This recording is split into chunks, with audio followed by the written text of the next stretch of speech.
ತುಳುನಾಡ ಸಿರಿ N V Rao ಅವರ ತುಳು ಪಾಡ್ದನ ಆಧಾರಿತ ಜಾನಪದ ಕಾದಂಬರಿ.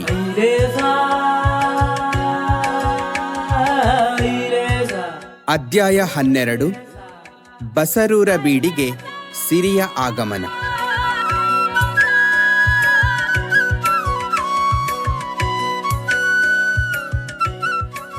ಮನೆ ಮುಟ್ಟಿದ ನಾರಾಯಣ ಭಟ್ಟರು ದೇವರ ಪೂಜೆ ಮುಗಿಸಿ ಮಧ್ಯಾಹ್ನದ ಭೋಜನಕ್ಕೆ ಅಡ್ಡ ಅಟ್ಟೆಕಾಲು ಹಾಕಿ ಚಕಪ್ಪ ಕುಳಿತರು. ಒಂದು ತುತ್ತು ತೆಗೆದು ಬಾಯಲ್ಲಿಟ್ಟರು. ಇನ್ನೊಂದು ತುತ್ತು ಕೈಯಲ್ಲಿ ಹಿಡಿದಿದ್ದರಷ್ಟೇ ಲೋಕನಾಡಿಂದ ಎಲ್ಲಿಲ್ಲದ ಗುಲ್ಲು ಗದ್ದಲ ಕೇಳಿಸಿತು. ಊದುವ ಕೊಂಬು, ಮೊಳಗುವ ವಾಲಗ, ಹೊಡೆಯುವ ಗಂಟೆ, ಬಡಿಯುವ ನಗಾರಿ ಏಕಕಾಲದಲ್ಲಿ ಭಟ್ಟರ ಕಿವಿ ಮುಟ್ಟಿತು. ಲೋಕನಾಡ ಗುಡಿಯಲ್ಲೇ ಕೇಳುತ್ತಿದೆ ಅಷ್ಟು ದೊಡ್ಡ ಗೌಜಿಗದ್ದಲ. ಭಟ್ಟರು ಇದು ಏಕೆ ಏನೆಂದರಿಯದೆ ಅಚ್ಚರಿಪಟ್ಟರು. ಬೆಚ್ಚಿ ಬೆವರಿದರು. ಕೈಯ ತುತ್ತನ್ನು ಎಲೆಗೆ ಹಾಕಿದರು. ಊಟ ಬಿಟ್ಟು ತಟ್ಟನೆ ಎದ್ದರು. ಅವಸರವಾಗಿ ಕೈ ತೊಳೆದರು. ಅಜಕೋಲಿಂದ 6 ಮೊಳದ ಬಟ್ಟೆ ಎಳೆದು ಉಟ್ಟುಕೊಂಡರು. 3 ಮೊಳದ ಮುಂಡು ವೈರಾಸನ್ನು ಹೆಗಲಿಗೆ ಹಾಕಿಕೊಂಡರು. ಮನೆಯಿಂದಿಳಿದು ಲೋಕನಾಡ ಗುಡಿಯೆಡೆಗೆ ಓಡೋಡಿ ಹೋದರು. ದೇವಸ್ಥಾನದ ಜಳಕದ ಕೆರೆಯಲ್ಲಿ 3 ಬಾರಿ ಅಡಿಯಾರ ಮುಳುಗಿ ಮೇಲಾರ ತೇಲಿ ಮಿಂದು ಮೇಲೆದ್ದು ಬಂದು ತಲೆ ಕೊಡವಿ ಎಣ್ಣೆ ಉರುಳು ಹಾಕಿಕೊಂಡರು. ದೇವರ ಅಂಗಣಕ್ಕೆ ಬ್ರಹ್ಮರ ಗುಡಿಯ ಮುಂದೆ ಬಂದರು. ಕೈ ಮುಗಿದು 3 ಸುತ್ತು ಪ್ರದಕ್ಷಿಣೆಗೈದು ಕೊಡಿಮರದಡಿಯಲ್ಲಿ ಉದ್ದಂಡ ಪ್ರಣಾಮ ಮಾಡಿ, ದೇವರೇ, ನನ್ನಿಂದೇನು ಅಪರಾಧವಾಯಿತು, ಏನು ಅಪಚಾರವಾಯಿತು, ಸರ್ವಾಪರಾಧವನ್ನು ಕ್ಷಮಿಸಿ ದಯೆ ತೋರಿಸಿ ಬದುಕಿಸಿ ಎಂದು ಅತ್ತು ಮೊರೆಯಿಟ್ಟರು. ಭಟ್ಟರೆ, ನಿಮ್ಮ ಮುಂದೆ ನಿಂತಿರುವ ಸತ್ಯದ ಬಾಲೆ ಸಿರಿಗೆ ಕಟುನುಡಿಗಳನ್ನು ನುಡಿದು ಅವಳ ಮನ ನೋಯಿಸಿದಿರಿ. ಅವಳು ಸಾಮಾನ್ಯಳಲ್ಲ. ಸತ್ಯದ ಮಗಳನ್ನಾಗಿ ನಾವೇ ಅವಳನ್ನು ಮಾಯಕದಲ್ಲಿ ಸೃಷ್ಟಿ ಮಾಡಿದವರು. ಅವಳೇ ನಿಮ್ಮ ತಪ್ಪು ಒಪ್ಪಿಗೆ ತಕ್ಕ ತೀರ್ಮಾನ ಹೇಳತಕ್ಕವಳು. ಅವಳಲ್ಲಿ ತಪ್ಪು ಒಪ್ಪಿಕೊಂಡು ಕ್ಷಮೆ ಬೇಡಿ ಎಂದು ಅಶರೀರವಾಣಿ ಭಟ್ಟರಿಗೆ ಕೇಳಿಸಿತು. ಭಟ್ಟರು ಸಿರಿಯಡಿಗೆರಗಿದರು. ಸಿರಿಯೇ, ಅರಿಯದೆ ತಪ್ಪು ಮಾಡಿದೆ. ನನ್ನ ತಪ್ಪನ್ನು ಮನ್ನಿಸು, ಕ್ಷಮೆ ನೀಡು, ಕ್ಷೇಮ ಮಾಡು. ನನ್ನನ್ನು ಉಳಿಸುವೆಯಾದರೆ ಉಳಿಸು, ಅಳಿಸುವೆಯಾದರೆ ಅಳಿಸು ಎಂದು ಬೇಡಿಕೊಂಡರು. ಭಟ್ಟರೆ, ದಾಡೆ ಕಳೆದ ದೋಡೆ ನಾನು, ತಮೆರಿ ಮೀರಿದ ಹೆಣ್ಣು, ಸಂಬಾರ ಮೀರಿದ ಸಾಂಬಾರು. ನನ್ನಿಂದೇನಾದೀತು? ನನಗೇಕೆ ಅಡ್ಡ ಬೀಳುತ್ತೀರಿ? ನಿಮ್ಮ ದೇವರು ಬ್ರಹ್ಮರನ್ನು ಕೇಳಿಕೊಳ್ಳಿ. ನೀವು ಹೇಳಿದಂತೆ ಕೇಳುವುದಿಲ್ಲವೇ? ಸಿರಿ ವ್ಯಂಗ್ಯವಾಗಿ ನುಡಿದಳು. ಸಿರಿಯೇ, ನೀನು ಮಾಯದ ಮಗಳು, ಸತ್ಯದ ಮಗಳೆಂದು ತಿಳಿಯದೆ ಹೋದೆ.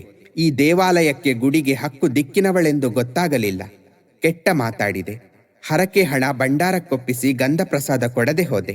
ಎಲ್ಲಾ ತಪ್ಪನ್ನು ಮನ್ನಿಸು. ಭಟ್ಟರೆ, ನಾನು ಮಾಯದ ಮಗಳು ಸತ್ಯದ ಮಗಳೆಂದು ನನಗೆ ಮಾನ್ಯತೆಯೇ?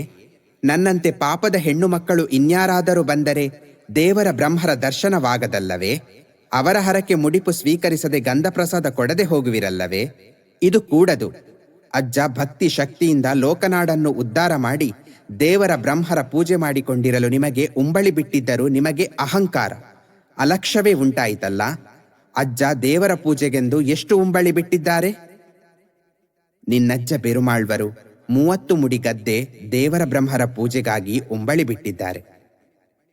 ಅದರಲ್ಲಿ ಪೂಜೆಗೆಷ್ಟು ಖರ್ಚು, ಉಳಿಯುವುದೆಷ್ಟು? 15 ಮುಡಿ ಗದ್ದೆಯ ಉತ್ಪತ್ತಿ ದೇವರ ಬ್ರಹ್ಮರ ಪೂಜೆಗೆ, ಮಿಕ್ಕ 15 ಮುಡಿ ನನ್ನ ಜೀವನಕ್ಕೆಂದು ಹೇಳಿದ್ದಾರೆ. ಭಟ್ಟರೆ, ಇನ್ನು ಮೇಲೆ 30 ಮುಡಿ ಗದ್ದೆಯಲ್ಲಿ 3 ಮುಡಿ ಗದ್ದೆ ದೇವರ ಮೇಳದವರಿಗೆ ಬಿಟ್ಟುಕೊಡಿ. ದೋಲು ಗಂಟೆಯವನಿಗೆ, ಅಡಿಪು ಚಾಕರಿಯವನಿಗೆ, ದೀವಟಿಗೆಯವನಿಗೆ, ಮಡಿವಾಳನಿಗೆ 1 ಮುಡಿ ಬಿಟ್ಟುಕೊಡಿ. ಇಷ್ಟು ಬಿಟ್ಟು ಉಳಿದದ್ದೆಲ್ಲ ದೇವರ ಬ್ರಹ್ಮರ ಪೂಜೆಗೆ. ಈ ತನಕ ಬೆಳಗ್ಗಿನ ಮಹಾಪೂಜೆ, ಸಂಜೆಯ ರಂಗಪೂಜೆ ಮಾಡಿಕೊಂಡು ಬಂದಿರುವಿರಲ್ಲ. ಇನ್ನು ಮುಂದೆ ಮಧ್ಯಾಹ್ನದ ಪೂಜೆಯನ್ನೊಂದು ಹೆಚ್ಚು ಮಾಡಬೇಕು. ದಿನಕ್ಕೆ 3 ಪೂಜೆ ಮಾಡಿ ಮನೆ ಪೂಜೆಯಲ್ಲಿ ಮನೆ ಪೂಜೆ ಮಾಡಬೇಕು. ಆಮೇಲೆ ಹೆಗಲಲ್ಲಿ ಜೋಳಿಗೆ ಹಾಕಿಕೊಂಡು 4 ಮನೆ ಬೇಡಿ ಸಿಕ್ಕಿದ ಭಿಕ್ಷೆ ದಕ್ಷಿಣೆ ತಂದು ನಿಮ್ಮ ಮಕ್ಕಳು ಮನೆಯವರ ಹೊಟ್ಟೆ ತುಂಬಿಸಿಕೊಂಡಿರಬೇಕು. ಇಷ್ಟೇ ನನ್ನ ತೀರ್ಪು ನಿಮಗೆ ಎಂದು ಸಿರಿ ಅಬ್ಬರಿಸಿ ಹೇಳಿದಳು. ಸಿರಿಯ ಮಾತನ್ನು ಕೇಳಿ ಮುಂಗಾಣದೆ ಕಂಗಾಲಾದ ಭಟ್ಟರು, ಸಿರಿಯೇ, ನನ್ನನ್ನು ಕೊಲ್ಲುವೆಯಾ? ಸ್ವಲ್ಪ ಕನಿಕರ ತೋರಿಸು. ನಿನ್ನ ಕುಮಾರನನ್ನು ನೆನೆದು ನನ್ನ ಮಕ್ಕಳು ಮರಿಗಳನ್ನು ನೋಡಿ ನನ್ನನ್ನು ಮನ್ನಿಸು. ಅವರ ಪೋಷಣೆಗಾದರೂ ಅಷ್ಟು ಬಿಟ್ಟುಕೊಡು ಎಂದು ದೀನದನಿಯಿಂದ ಬೇಡಿದರು. ಕನಿಕರದಿಂದ ಮನಕರಗಿದ ಸಿರಿ ಭಟ್ಟರನ್ನು ಮನ್ನಿಸಿ ಸಂತೈಸಿ, ಭಟ್ಟರೆ, ಕುಮಾರನ ಮಾತೆತ್ತಿದಿರಿ. ಅವನಂತೆ ನಿಮ್ಮ ಮಕ್ಕಳು. ಮಿಕ್ಕ ಗದ್ದೆಯಲ್ಲಿ ಅರ್ಧವನ್ನು ನೀವಿಟ್ಟುಕೊಂಡು ಸುಖವಾಗಿ ಬಾಳಿ. ಆದರೆ ಇನ್ನು ಮುಂದೆ ಇಲ್ಲಿ ಗಂಡಸರು ಬರಲಿ ಹೆಂಗಸರು ಬರಲಿ, ಸಿರಿವಂತರಾಗಲಿ ಬಡವರಾಗಲಿ, ಬಂದ ಹರಕೆಯನ್ನು ಭಂಡಾರಕ್ಕೊಪ್ಪಿಸಿಕೊಂಡು ಬಂದವರಿಗೆ ಗಂಧಪ್ರಸಾದ ಕೊಟ್ಟುಕೊಂಡು ಈ ಸ್ಥಳವನ್ನು ಬೆಳಗಿಸಿಕೊಂಡಿರಿ ಎಂದಳು. ಭಟ್ಟರು ಸಮ್ಮತಿಸಿ ತಲೆ ತಗ್ಗಿಸಿ ನಿಂತರು. ಭಟ್ಟರೆ, ಹಾಗಾದರೆ ಇನ್ನೂ ತಡ ಮಾಡಬೇಡಿ.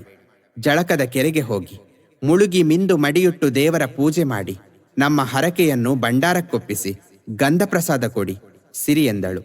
ಭಟ್ಟರು ತಟ್ಟನೆ ಜಳಕದ ಕೆರೆಗೆ ಹೋದರು. ಮಿಂದು ಮಡಿಯುಟ್ಟು ಬಂದರು. ದೇವರ ಗರ್ಭಗುಡಿ ಹೊಕ್ಕರು. ಮಹಾಲಿಂಗೇಶ್ವರನಿಗೆ ಮಹಾಪೂಜೆ ಮಾಡಿದರು. ಬ್ರಹ್ಮರಿಗೆ ಪೂಜೆ ಮಾಡಿದರು. 7 ಸಿರಿಗಳಿಗೆ ಹಿಂಗಾರದ ಎಸಳಿಟ್ಟು ನಮಿಸಿದರು. ನಾಗತಂಬಿಲ ಮಾಡಿದರು. ದೇವರನ್ನು ಹೊರತಂದು ಒಳಾಂಗಣದಲ್ಲಿ 3 ಸುತ್ತು ಬಲಿ ಬಂದರು. ಹೊರಾಂಗಣದಲ್ಲಿ 3 ಸುತ್ತು ಬಲಿ ಮುಗಿಸಿದರು. ಸಿರಿ ಕುಮಾರನನ್ನು ಬಲಸೊಂಟದಲ್ಲೆತ್ತಿಕೊಂಡು 3 ಸುತ್ತು ಬಂದಳು. ಆನೆಕಲ್ಲ ಅಡ್ಡ, ಕುದುರೆಕಲ್ಲ ನೀಟ, ದಂಬೆಕಲ್ಲ ಮುಂದೆ, ಕಲ್ಲಬಸವನ ಮುಂದೆ ನಿಂತಳು. ಭಟ್ಟರು ದೇವರ ಬಲಭಾಗದಲ್ಲಿ ಬಂಗಾರದ ಹರಿವಾಣ, ಬ್ರಹ್ಮರ ಎಡಭಾಗದಲ್ಲಿ ಬೆಳ್ಳಿ ಹರಿವಾಣವಿಟ್ಟರು. ಗಂಧಪ್ರಸಾದ ಹಾಕಿದರು. ಎತ್ತಿ ಸಿರಿಗೆ ಕೊಟ್ಟರು. ಸಿರಿ ಗಂಧಪ್ರಸಾದವನ್ನು ತೆಗೆದುಕೊಂಡು ಹರಕೆ ಮುಡಿಪನ್ನು ಹರಿವಾಣಕ್ಕೆ ಹಾಕಿ ಭಂಡಾರಕ್ಕೊಪ್ಪಿಸಿದಳು. ಸಿರಿ ಕೈ ಮುಗಿದು, ಭಟ್ಟರೆ, ಇನ್ನು ನಾವು ಹೊರಡುತ್ತೇವೆ ಎಂದು ಹೊರಡಲನುವಾದಳು. ಆಗ ಭಟ್ಟರು, ಸಿರಿಯೇ, ಇಲ್ಲಿ ನಡೆಯುತ್ತಿರುವ ಗುಲ್ಲು ಗದ್ದಲವನ್ನೆಲ್ಲ ನಿಲ್ಲಿಸು, ಇದು ನನ್ನಿಂದ ಸಾಧ್ಯವಾಗದು ಎಂದು ನಯವಾಗಿ ಹೇಳಿದರು. ಕುಮಾರನನ್ನು ಸೊಂಟದಲ್ಲೆತ್ತಿಕೊಂಡಿದ್ದ ಸಿರಿ ಕೊಡಿಮರದಡಿಗೆ ಬಂದಳು. ಕುಮಾರನನ್ನು ಎದುರು ಹಿಡಿದಳು. ಸ್ವಾಮಿ ದೇವರೇ, ಬ್ರಹ್ಮರೇ, ಲೋಕನಾಡಲ್ಲಿ ಎಲ್ಲ ಗುಲ್ಲು ಗದ್ದಲ ನಿಂತು ಹೋಗಲಿ, ತೆರೆದ ಬಾಗಿಲು ಮುಚ್ಚಲಿ, ನಂದಾದೀಪ ನಂದಲಿ. ನಾನು ಹೋದಲ್ಲಿ ಬಂದಲ್ಲಿ ಮಾಯಾರೂಪದಲ್ಲಿ ನನ್ನ ಬೆಂಗಾವಲಾಗಿ ಬನ್ನಿ, ನನ್ನ ಸತ್ಯವನ್ನು ಮೆರೆಸಿ, ನಾಲಗೆಯ ಮಾತು ಫಲಿಸುವಂತೆ ಹರಸಿ ಎಂದು ಕೈ ಮುಗಿದು ಅಡ್ಡಬಿದ್ದಳು. ಕುಮಾರನ ತೊಟ್ಟಿಲನ್ನೆತ್ತಿ ತಲೆಯ ಮೇಲೆ ದಾರು ಹೊತ್ತುಕೊಂಡಳು. ಇಬ್ಬರು ದೇವರ ಅಂಗಣ ಬಿಟ್ಟರು. ಗಾಳಿಗೋಪುರಕ್ಕೆ ಹೋದರು. ಗಾಳಿಗೋಪುರದಿಂದಿಳಿದು ಬಸರೂರ ದಾರಿ ಹಿಡಿದು ನಡೆದರು. ಬಯಲು ಬಿಟ್ಟು ಕಳೆದು ಗುಡ್ಡ ಹತ್ತಿ ಇಳಿದು ಮುಂದೆ ಮುಂದೆ ನಡೆದು ಸಿರಿದಾರು ಬಸರೂರ ಪೇಟೆ ಮುಟ್ಟಿದರು. ಕಡೆಪೇಟೆ ದಾಟಿ ನಡುಪೇಟೆಗೆ ಬಂದರು.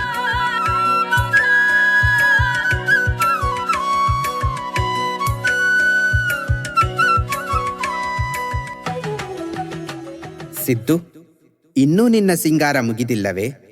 ಈಗ ಬಂದೆ ಎಂದು ಹೇಳ್ತಾನೆ ಇದ್ದಿ. ಅವನು ಅಳತೊಡಗಿದ್ದಾನೆ. ಸಿದ್ದುವಿನ ಮಗ ಸಿದ್ದಪ್ಪನನ್ನು ಕಾಂತಣ ತೊಡೆಯ ಮೇಲಿಟ್ಟುಕೊಂಡು ಆಡಿಸುತ್ತಿದ್ದ, ಮುದ್ದಾಡುತ್ತಿದ್ದ. ಅವಳನ್ನು ಮತ್ತೊಮ್ಮೆ ಕರೆದ. ತುಂಬುಗುರುಳ ಸೂರ್ಮುಡಿಗೆ ಮಲ್ಲಿಗೆ ಮೊಗ್ಗಿನ ದಂಡೆ ಇಟ್ಟು ಬಿಂಬಾಧರಕ್ಕೆ ತಾಂಬೂಲದ ರಂಗು ಕೊಟ್ಟು ಪಟ್ಟೆ ಸೀರೆಯುಟ್ಟು ಸಿದ್ದು ಬಳ್ಳಿಯಂತೆ ಬಳುಕುತ್ತಾ ಬಂದಳು. ಸಿದ್ದಪ್ಪನನ್ನೆತ್ತಿಕೊಂಡಳು. ಎತ್ತಿ ಮುತ್ತಿಟ್ಟಳು. ಅವನ ಅಳು ನಿಂತಿತು. ಮುಖದಲ್ಲಿ ನಸುನಗೆ ಮೂಡಿತು. ನೋಡಿದಿರ ಪೂಂಜರೆ, ನಾನೆತ್ತಿದಾಕ್ಷಣ ಹೇಗೆ ಸುಮ್ಮನಾದ? ಎಂಥ ಗಂಡಸನ್ನು ತನ್ನಿಷ್ಟದಂತೆ ಆಡಿಸುವ ಹೆಂಗಸಿಗೆ ಎಳೆ ಮಗುವನ್ನು ಆಡಿಸುವುದೇನು ಕಷ್ಟ? ತನ್ನ ಲಾವಣ್ಯ ವಿಭ್ರಮ ವಿಲಾಸಗಳಿಂದ ಅವನನ್ನು ಸೆರೆ ಹಿಡಿದಿಡಬಲ್ಲೆನೆಂಬ ನೆಚ್ಚು ಸಿದ್ದುಗೆ ದೃಢವಾಯಿತು.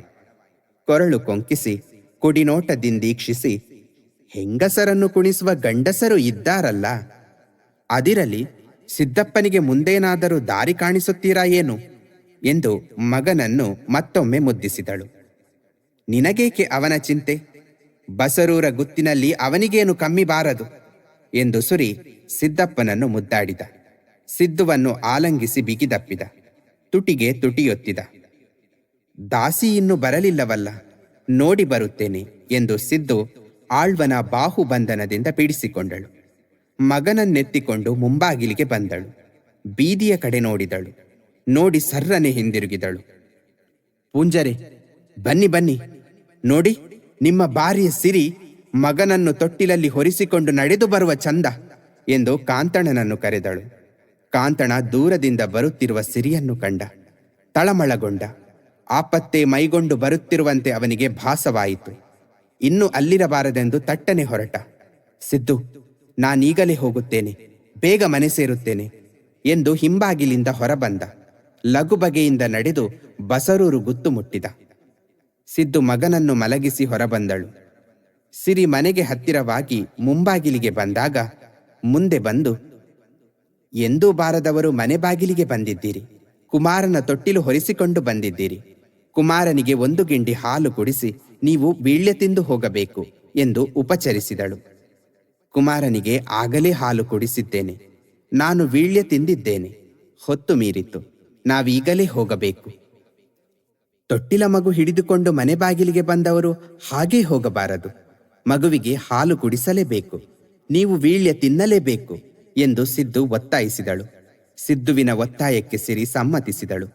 ಕುಮಾರನ ತೊಟ್ಟಿಲನ್ನು ದಾರುವಿನ ತಲೆಯಿಂದ ಇಳಿಸಿದಳು. ಅಂಗಳದ ಮುಂಬಾಗಿಲಲ್ಲಿಟ್ಟಳು. ಕುಮಾರನನ್ನೆತ್ತಿ ತೊಡೆಯ ಮೇಲಿಟ್ಟುಕೊಂಡಳು. ಸಿದ್ದು ಗಿಂಡಿ ಹಾಲು ತಂದು ಕುಮಾರನಿಗೆ ಕುಡಿಸಿ ಎಂದು ಸಿರಿಯ ಕೈಗೀಯುವಾಗ ಕೈ ತುಸು ನಡುಗಿತು. ಸಿರಿಗೇನೋ ಸಂಶಯವಾಯಿತು. ಗಿಂಡಿಯ ಹಾಲಿಗೆ ಕಿರುಬೆರಳು ಹಾಕಿದಳು. ಎಡಗಾಲ ಕಾಲುಂಗುರಕ್ಕೆ ಒಂದು ತೊಟ್ಟು ಬಿಟ್ಟಳು. ಉಂಗುರ ತಟ್ಟನೆ ಒಡೆದು ಸಿಡಿದು 3 ಮಾರು ದೂರ ಹಾರಿತು. ಸಿದ್ದುವಿನ ಮುಖ ಕಳೆಗುಂದಿತು. ಸಿರಿ ಮನನೊಂದು ಸಿಟ್ಟಿಂದ ಕಿಡಿಕಿಡಿಯಾದಳು. ಹಾಲನ್ನು ದೂರ ಚೆಲ್ಲಿದಳು.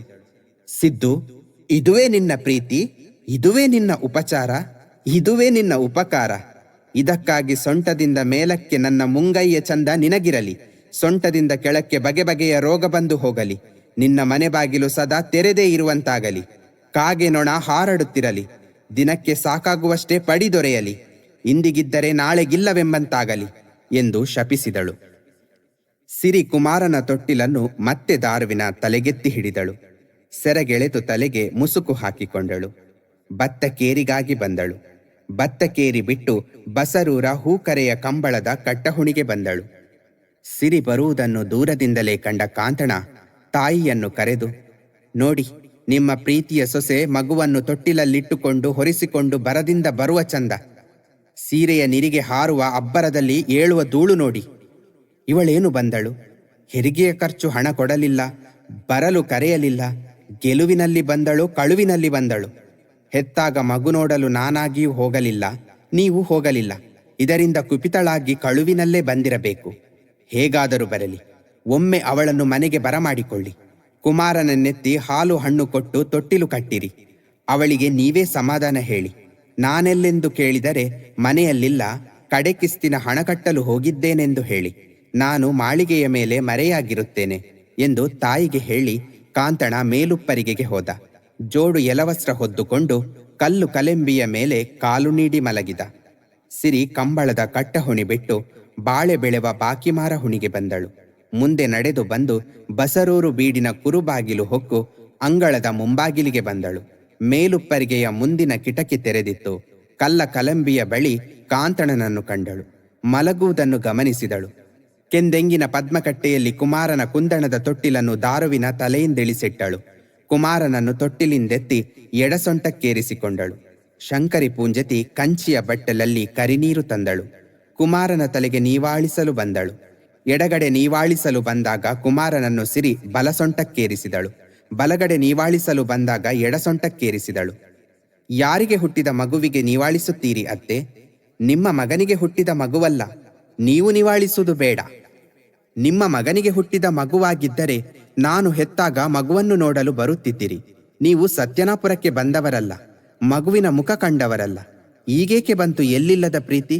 ಅತ್ತೆ, ನೀವಾಳಿಸಬೇಡಿ, ಬಿಡಿ. ಸಿರಿಯೇ, ಕುಮಾರ ಬಸಳೆ ಬಾಡಿದಂತೆ ಬಾಡಿದ್ದಾನೆ, ಕುಲುವಿನ ಬೀಳಿನಂತೆ ಕುಂದಿದ್ದಾನೆ. ಮಗುವನ್ನೆತ್ತಿಕೊಂಡು ಮೇಲೆ ಬಾ, ಹಣ್ಣು ತಿನ್ನಿಸು, ಹಾಲು ಕುಡಿಸು, ತೊಟ್ಟಿಲು ಕಟ್ಟೋಣ, ಮಲಗಿಸಿ ತೂಗಿ ನಿದ್ದೆ ಮಾಡಿಸು. ಅತ್ತೆ, ಮಗು ಬಿಸಿಲಿಗೆ ಬಸಳೆಯಂತೆ ಪಾಡಿದ್ದರೆ, ಕುಲುವಿನ ಬೀಳಂತೆ ಕುಂದಿದ್ದರೆ ನೆರಳು ಬಂದಾಗ ಮರಳಿ ಹೊಳೆದೀತು. ನಿನ್ನೆಯವರೆಗೆ ಪ್ರೀತಿ ನೀತಿ ಎಲ್ಲವನ್ನೂ ಮರೆತ ನಿಮಗೆ ಇಂದೇಕೆ ಇಷ್ಟು ಪ್ರೀತಿ? ಅತ್ತೆ, ಬಯಕೆ ಮುಗಿಸಿ ನಾನು ಬಸರೂರ ಗುತ್ತಿಳಿದು ಸತ್ಯನಾಪುರಕ್ಕೆ ಹೊರಟು ಕಣ್ಣೀರು ಸುರಿಸಿದಾಗ ನಿಮ್ಮ ಸೆರಗಿನ ಕುಂಚಿಂದ ಒರೆಸಿ ನನಗೇನು ಹೇಳಿದಿರಿ? ಮಗ, ಬಸರೂರು ಗುತ್ತು ಬಾಳಿಸಿದಂತೆ ಸತ್ಯನಾಪುರವನ್ನು ಬೆಳಗಿಸುವವನು ನಿನ್ನ ಗಂಡ. ನಿನ್ನ ಹೆರಿಗೆಗೆ ನಾನೇ ಬರುತ್ತೇನೆ. ಬೆಳಿಗ್ಗೆ ಸಂಜೆ ನಿನ್ನ ಗಂಡ ಬಂದು ನಿನ್ನ ಕಷ್ಟ ಸುಖ ವಿಚಾರಿಸುವನು ಎಂದು ಭರವಸೆ ಕೊಟ್ಟಿರಿ. ನಿಮ್ಮ ಧೈರ್ಯದ ಮಾತು ನಂಬಿದೆ. ಬಸರೂರಿಗೆ ಬೆನ್ನು ಹಾಕಿ ಹೋದೆ. ಆದರೆ ನೀವು ಮಾಡಿದ್ದೇನು? ಬಾಯಲ್ಲಿ ಮಗ ಮಗ, ಹೊಟ್ಟೆಯಲ್ಲಿ ಬಗಬಗ ಎಂಬಂತೆ ಮಾಡಿದಿರಿ. ಬಾಯಲ್ಲಿ ಮಾತನಾಡುವುದೇ ಒಂದು, ಮನಸ್ಸಿನಲ್ಲಿರುವುದು ಇನ್ನೊಂದು, ಮಾಡುವುದು ಮತ್ತೊಂದು. ನಾನು ನಿಮ್ಮ ಮಾತನ್ನು ನಂಬಿ ನಿಮ್ಮನ್ನು ತಾಯಿಯಂತೆ ಕಂಡೆ. ನೀವು ನನ್ನನ್ನು ಮಗಳಂತೆ ಕಂಡಿರಾ? ಹೆಣ್ಣು ಮಕ್ಕಳಿಗೆ ಅತ್ತೆ ಮನೆ ತಾಯಿ ಮನೆಯಾಗಬೇಕೆಂದು ಬಲ್ಲಿರಾ? ಕುಮಾರನ ಜನನ ಕಾಲದಲ್ಲಿ ನಾನು ಬೇನೆಯಿಂದ ನರಳುತ್ತಿದ್ದಾಗ ಅಜ್ಜ ಬರೆದ ಓಲೆಗೆ ನೀವು ಬರಲಿಲ್ಲ. ಮಗು ಹುಟ್ಟಿತು. 5ನೇ ದಿನ ಮಗುವಿನ ಹುಟ್ಟುರಾಶಿ ಕೇಳಲು ಬರಬೇಕೆಂದು ಅಜ್ಜ ಬರೆದರು. ಅದಕ್ಕೂ ನೀವಾಗಲಿ ನಿಮ್ಮ ಮಗನಾಗಲಿ ಬರಲಿಲ್ಲ. ಅಜ್ಜ ಸತ್ತಾಗ ಸಾವಿನ ಓಲೆ ಕಳುಹಿಸಿದೆ. ಆಗಲೂ ನೀವಾಗಲಿ ನಿಮ್ಮ ಮಗನಾಗಲಿ ಬರಲಿಲ್ಲ. ಸೂಡದ ಅಣ್ಣು ಶೆಟ್ಟಿಯ ಮಗ ಶಂಕರಾಳ್ವನೊಡನೆ ಪಿತೂರಿ ನಡೆಸಿ ಅವನನ್ನು ಎದುರು ನಿಲ್ಲಿಸಿದಿರಿ. ಅವನು ನ್ಯಾಯಕೂಟ ಕೂಡಿಸಿ ನನ್ನನ್ನು ಬರಹೇಳಿ ಬರೆಸಿದ ಓಲೆಯನ್ನು ಬಸರೂರಿಗೆ ಕಳುಹಿಸಿದೆ. ಆಗಲೂ ನಿಮ್ಮ ಮಗನನ್ನು ಬರಲು ಬಿಡದೆ ತಡೆದಿರಿ. ಕೂಟದ ಕಳಕ್ಕೆ ನಾನೇ ಹೋದೆ. ಲಂಚ ಪಡೆದು ಶಂಕರಾಳ್ವನ ಪಕ್ಷ ಹಿಡಿದು ಅವನೇ ಸತ್ಯನಾಪುರಕ್ಕೆ ಬಂಟ ಬಾರಗನಾಗಬೇಕೆಂದು ನ್ಯಾಯಕೂಟದವರು ತೀರ್ಮಾನವಿತ್ತರು. ಶಂಕರಾಳ್ವನ ಗೌಡಿ ಚಾಕರಿ ಮಾಡಿಕೊಂಡು ಇರಲಾರೆನೆಂದು ಸತ್ಯನಾಪುರದಿಂದಿಳಿದು ಬಂದೆ. ಇಷ್ಟು ಮಾಡಿದ ಮೇಲೆ ನನಗಿನ್ನೇನು ಆಸೆ? ಗಂಡನ ಮೇಲೇನು ಪ್ರೀತಿ? ಅತ್ತೆಯ ಮೇಲೇನು ಭಕ್ತಿ? ಸಿರಿ, ಆದದ್ದು ಆಗಿ ಹೋಯಿತು. ಚಿಂತಿಸಬೇಡ. ಸತ್ಯನಾಪುರ ಹೋದರೆ ಹೋಗಲಿ. ಬಸರೂರಲ್ಲಿ ನಿನಗೇನು ಕಮ್ಮಿ ಇಲ್ಲ. ಬೇಕಾದಷ್ಟು ಬೆಳ್ಳಿ ಬಂಗಾರವಿದೆ. 500 ಮುಡಿ ಬಯಲು, 300 ಮುಡಿ ಬೆಟ್ಟು ಹುಟ್ಟುವಳಿ ಇದೆ. ಇಲ್ಲಿ ಬೇಕಾದ್ದೆಲ್ಲ ಇದೆ. ಸುಖವಾಗಿರು. ಅತ್ತೆ, ನಿಮ್ಮ ಬಸರೂರ ಬದುಕು ಬಂಗಾರಕ್ಕಾಗಿ ಬಂದವಳಲ್ಲ ನಾನು. ಇದ್ದುದನ್ನು ಸಿದ್ದುಗೆ ಕೊಡಿ. ನನಗೆ ಬೇಡ. ನನ್ನ ಮುದ್ದು ಮಗ ಕುಮಾರನಿಗೂ ಬೇಡ. ಏನಿದ್ದರೂ ಪ್ರೀತಿ ಇಲ್ಲದಿರುವಲ್ಲಿ ಸುಖವೆಲ್ಲಿದೆ? ಕುಮಾರನಿಗೆ ನೀವು ನೀವಾಳಿಸಬೇಡಿ ಎಂದು ಸಿರಿ ಸಿಟ್ಟಿಂದ ಕಿಡಿಕಿಡಿಯಾಗಿ ಹಲ್ಲು ಕಡಿದು ನುಡಿದು ಕಂಚಿಯ ಬಟ್ಟಲನ್ನು ತಟ್ಟಿ ಕೆಡಹಿದಳು. ಅತ್ತೆ, ನನ್ನ ಕೈ ಹಿಡಿದ ಕೈದಾರೆಯ ಗಂಡ ನಿಮ್ಮ ಮಗನೆಲ್ಲಿ? ಒಮ್ಮೆ ಬರಹೇಳಿ. ಕಡೆಕಿಸ್ತಿನ ಹಣ ಕಟ್ಟಲು ಹೋಗಿದ್ದಾನೆ. ಯಾಕೆ ಸುಳ್ಳು ಹೇಳುತ್ತೀರಿ ಅತ್ತೆ? ಕಲ್ಲ ಕಲೆಂಬಿಯ ಮೇಲೆ ಜೋಡು ಎಲವಸ್ತ್ರ ಹೊದ್ದುಕೊಂಡು ಮಲಗಿದವರು ಕಲ್ಲಾಗಿ ಹೋದರೋ? ಗಂಡ ಬಂದಾಗ ನಾನು ಬಾಗಿಲ ಮೂಲೆ ಹಿಡಿದು ನಿಲ್ಲುವ ವೇಳೆ ಇತ್ತು. ಇಂದಿನ ದಿನ ಮೇಲುಪ್ಪರಿಗೆಯಲ್ಲಿ ಅವರು ಎಲೆಮರೆಯ ಕಾಯಿಯಾಗಿ ಕುಳಿತಿರುವ ಕಾಲ ಬಂತೆ. ಇದು ಸರಿಯೇ ಅತ್ತೆ? ನನ್ನಲ್ಲಿ ಸುಳ್ಳು ಹೇಳಿದಿರಿ, ಕಳುತನ ಮಾಡಿದಿರಿ. ಇನ್ನೇನು ನಿಮ್ಮ ಮೇಲೆ ಭಯಭಕ್ತಿ? ಅವರು ಇವರು ಎಂದು ಹೇಳುವುದನ್ನು ಬಿಟ್ಟು ಅವಳು ಇವಳು ಎಂದು ಹೇಳಿಯೇನು? ಶಂಕರಿ ಪೂಂಜೆತಿ ಎಂದು ಕರೆದೇನು? ಮರ್ಯಾದೆ ಕೊಟ್ಟು ಮಾತಾಡುವಾಗ ಅದಕ್ಕರ್ಹರಾಗಿರಬೇಕು. ಜೋಕೆ ಎಂದು ಸಿರಿ ಕಟುವಾಗಿ ನುಡಿದಳು. ಇದನ್ನು ಕೇಳಿದ ಶಂಕರಿ ಕೋಪೋದ್ದೀಪಿತಳಾಗಿ ಮಾಳಿಗೆಗೆ ಹೋದಳು. ಕಾಂತಣ, ಕೇಳಿದೆಯ ನಿನ್ನ ಹೆಂಡತಿ ಹೇಳಿದ ನಂಜಿನ ಮಾತು? ಕೇಳಿಯೂ ಕೇಳದಂತೆ ಸುಮ್ಮನೆ ಮಲಗಿರುವೆಯಾ? ನನ್ನನ್ನು ಅವಮಾನಿಸಲೆಂದೇ ಅವಳನ್ನು ಕರೆಸಿರುವೆಯಾ ಎಂದು ಹಳಿದಳು. ಕಾಂತಣ ಮುಸುಕ ನೆಸೆದು ಬಿಸುಟು ತಟ್ಟನೆ ಎದ್ದ. ಕಣ್ಣು ಕೆಂಡವಾಯಿತು. ಸಡಿಲಿದ ಬಟ್ಟೆಯನ್ನು ಗಟ್ಟಿಯಾಗಿ ಕಟ್ಟಿ ಉಟ್ಟ. ದಡದಡನೆ ಮೆಟ್ಟಿಳಿದು ಚಾವಡಿಗೆ ಬಂದ. ಸಣ್ಣ ಚಾಪೆಯನ್ನು ಮಂಚದ ಮೇಲೆ ಹಾಸಿದ. ಅದರ ಮೇಲೆ ಕುಳಿತ. ಸಿರಿಯನ್ನು ಕಂಡ. ಅಬ್ಬರದಿಂದ ಕರೆದು ಕೇಳಿದ. ಸನ್ನಾಯದ ಹಣ ಕೊಡಲಿಲ್ಲ. ತೊಟ್ಟಿಲ ಮಗುವೊಂದಿಗೆ ಬಾ ಎಂದು ಬರಲು ಕರೆದಿಲ್ಲ. ಅಂಗಳದ ಮುಂಬಾಗಿಲಿಗೆ ಏನು ಬಂದೆ ಸಿರಿಯೇ? ಓಹೋ, ನೀವು ಇದ್ದೀರಾ? ಕಡೆಕಿಸ್ತಿನ ಹಣ ಕಟ್ಟಿ ಬಂದಿರಾ? ಕರೆಯದೆ ಬಂದ ಕಾರಣ ಕೇಳುವಿರಲ್ಲವೇ? ನಾನು ಬಸರೂರಲ್ಲಿ ಇರಲು ಬರಲಿಲ್ಲ. ಇಲ್ಲಿಂದ ಹೊರಡಲು ಬಂದಿದ್ದೇನೆ. ಬಸರೂರು ಬಾಳಿಸಿದಂತೆ ಸತ್ಯನಾಪುರವನ್ನು ಬೆಳಗಿಸುತ್ತೇನೆಂದು ಬಣ್ಣದ ಮಾತಾಡಿ ಅಂದು ಅಜ್ಜರೊಡನೆ ಧರ್ಮಧಾರೆ ಎರೆದು ಕೊಡಬೇಕೆಂದು ಕೇಳಿದಿರಲ್ಲವೇ? ಅಜ್ಜರ ಉತ್ತರ ಕ್ರಿಯೆಯನ್ನು ಸರ್ವ ಬಿರುದಲ್ಲಿ ಮಾಡುತ್ತೇನೆಂದು ಮಾತು ಕೊಟ್ಟಿರಲ್ಲವೇ? ಹೆರಿಗೆಗೆ ಬರುತ್ತೇನೆಂದು ಭರವಸೆ ಕೊಟ್ಟ ನಿಮ್ಮ ತಾಯಿ ಕಷ್ಟಕಾಲದಲ್ಲಿ ಬರಲಿಲ್ಲ. ಹೆತ್ತ ಮೇಲೆ ನೀವಾಗಲಿ ನಿಮ್ಮ ತಾಯಿಯಾಗಲಿ ಬರಲಿಲ್ಲ. 3 ಓಲೆ ಬರೆದರೂ ನೀವು ಬರಲಿಲ್ಲ. ಅಜ್ಜನ ಉತ್ತರ ಕ್ರಿಯೆ ಮಾಡಲೊಪ್ಪಿದ್ದ ನೀವು ಅವರು ಸತ್ತಾಗ 3 ಓಲೆ ಬರೆದರೂ ಬರಲಿಲ್ಲ. ನಾನೇ ಶವ ಹೊತ್ತು ಕಾಷ್ಟದಲ್ಲಿ ಸುಟ್ಟು ಸುಡು ಶುದ್ಧ ಮಾಡಬೇಕಾಯಿತು. ಸೂಡದ ಶಂಕರಾಳ್ವ ನ್ಯಾಯಕೂಟ ಕೂಡಿಸಿ ಕೂಟಕ್ಕೆ ಬರಬೇಕೆಂದು ಬರೆಸಿ ಕಳಿಸಿದ ಓಲೆಯನ್ನು ನಿಮಗೆ ಕಳುಹಿಸಿ ನೀವು ಬರಬೇಕೆಂದು ಬೇಡಿದೆ. ಕೈ ಹಿಡಿದ ಗಂಡನಾದ ನೀವು ಬಂದಿರಾ? ಹೆಂಗಸಾದ ನಾನೇ ಹೋಗಬೇಕಾಯಿತು. ಶಂಕರಾಳ್ವನೇ ಮುಂದೆ ಸತ್ಯನಾಪುರದ ಬಂಟನಾಗಿ ಊರ ಬಾರಗನಾಗಬೇಕೆಂದು ನ್ಯಾಯಕೂಟದವರು ಅನ್ಯಾಯದ ತೀರ್ಮಾನವಿತ್ತರು. ಶಂಕರಾಳ್ವನ ಗೌಡಿ ಚಾಕರಿ ಮಾಡಿಕೊಂಡಿರಲಾರೆನೆಂದು ಸತ್ಯನಾಪುರ ಬಿಟ್ಟು ಬಂದಿದ್ದೇನೆ. ನನಗೆ ಆರ್ಯ ಬನ್ನಾಗಳ ಬತ್ ಪುತ್ರ ಬನ್ನಾಗಳ ಬರ ಹೇಳಿಸಿ ನನ್ನನ್ನು ಸೆರೆಬಿಟ್ಟು ಕೊಡಿ. ನಾನು ಹೋಗುತ್ತೇನೆ. ಸಾಕು ಸಾಕು. ತಮೇರಿ ಮೀರಿದ ಹೆಣ್ಣು ನೀನು, ಸಂಬಾರ ಮೀರಿದ ಸಾಂಬಾರು. ನಿನಗೆ ಬತ್ತು ಕಟ್ಟಿ ಬರ ಹೇಳಿಸಬೇಕಾದರೆ ನಿನ್ನ ತಮೇರಿ ಬರಲಿ. ನಿನಗೆ ಯಾರು ದಾತಾರರಿಲ್ಲವೇ? ಇರುವಾಗ ಇದ್ದರು, ಈಗ ಇಲ್ಲದೆ ಹೋದರು. ಇಂದಿಗೆ ನನ್ನ ಹೊಟ್ಟೆಯಲ್ಲಿ ಹುಟ್ಟಿದ ಮುದ್ದು ಕುಮಾರನೇ ನನ್ನ ದಾತಾರ, ನನ್ನ ತಮೇರಿ. ಅವನನ್ನು ನೋಡಿ ಬತ್ತು ಕಟ್ಟಿ ಬರ ಹೇಳಿ ನನ್ನನ್ನು ಸೆರೆಬಿಡಿ. ನಾನು ಹೋಗುತ್ತೇನೆ. ಓಹೋ, ಮಾತು ಮಿತಿ ಮೀರಿತು. ಸೊಕ್ಕು ಮಿಕ್ಕಿ ಹೋಯಿತು. ಹಿರಿಯರ ಗಾದೆ ಸರಿ. ಕಪ್ಪೆ ಸೊಕ್ಕಿದರೆ ಹಳ್ಳದಲ್ಲಿ ನಿಲ್ಲದು, ಹೆಣ್ಣು ಸೊಕ್ಕಿದರೆ ಮನೆಯಲ್ಲಿ ನಿಲ್ಲಳು. ನನಗೆ ಹುಟ್ಟಿದ ಮಗನನ್ನೇ ನನಗೆ ಎದುರು ಹಿಡಿಯುವೆಯಾ? ಪೂಂಜರೆ, ನಿಮಗೆ ಹುಟ್ಟಿದ ಮಗನನ್ನು ಎದುರು ಹಿಡಿದೆನೆಂದು ಅಷ್ಟು ಬೇಸರಿಸಬೇಡಿ. ಎಂದು ಮನೆಯ ಹಿಂಬದಿಯ ಹೊಲದ ಬೇಲಿಯ ಒಂದು ಗೂಟವನ್ನು ತೆಗೆದು ತಂದು ಮುಂದೆ ಹಿಡಿದಳು. ದಿಕ್ಕಿಲ್ಲದ ಹೆಣ್ಣು ನಾನು, ನನಗೆ ಗಂಡು ಬಲವೂ ಇದೆ, ತಮೆರಿಯೂ ಇದೆ. ಈಗಲಾದರೂ ಬತ್ ಕಟ್ಟಿ ಬರ ಹೇಳಿ ನನ್ನನ್ನು ಸೆರೆಬಿಡಿ. ಹಬ್ಬ ನಿನ್ನ ಸೊಕ್ಕೆ! ಆಗ ಬಾಲ ಮಗನನ್ನು ಎದುರು ಹಿಡಿದೆ, ಈಗ ನನ್ನನ್ನು ಬೇಲಿಯ ಗೂಟಕ್ಕೆ ಸಮ ಮಾಡಿದೆಯಾ? ಮಟ್ಟು ಮೀರಿದ ದಿಂಡೆ!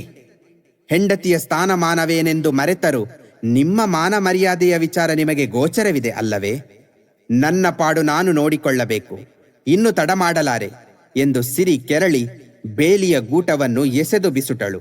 ಕೈ ಬಳೆಗಳನ್ನೊತ್ತಿ ಮುರಿದು ಎತ್ತಿ ಎಸೆದಳು. ಕುತ್ತಿಗೆಯ ಕಿಲಬಂದಿ ಕಡಿಯುತ್ತೇನೆ, ಕಡಿಯುತ್ತೇನೆ, ಕಡಿಯುತ್ತೇನೆ ದನಿ ಏರಿಸಿ 3 ಬಾರಿ ಹೇಳಿದಳು. ಕುತ್ತಿಗೆಗೆ ಕೈ ಹಾಕಿದಳು.